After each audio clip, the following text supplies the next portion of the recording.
শেখ হাসিনা যে বদনাম করলো এই লোকটা, এই লোকটার নাম কি? এটা কে?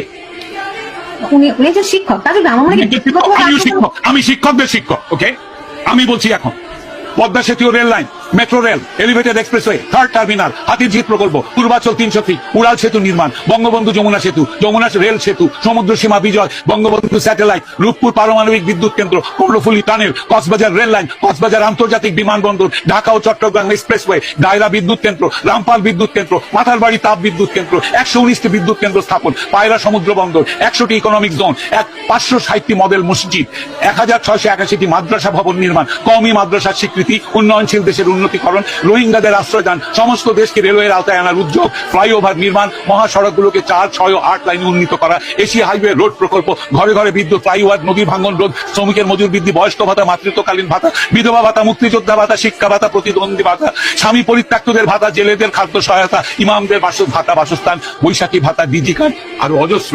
আমার দম কুলাচ্ছে না এতগুলো পড়তে। 15 বছরে যদি এতগুলো কাজ কেউ করে থাকে, তাকে কোন চক্রান্তকারী এই টাকা পাচার করার দেয়? আর সে যদি ডিক্টেটর হয়, খুব ভালো করেছে।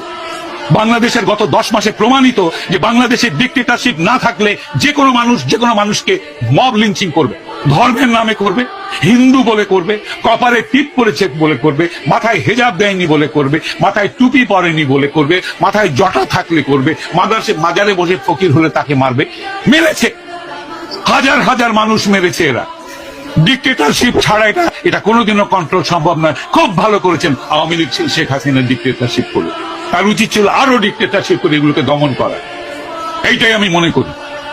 বাংলাদেশের মানুষের কপালে গণতন্ত্রের দরকার নেই। যারা জাতির পিতাকে হত্যা করে তার 54 বছর পর তার ভাস্কর্যের মাথায় পেশাব করে, সেই জাতির জন্য স্বাধীনতারও দরকার নাই। এরা পাকিস্তানের গোলাম হোক।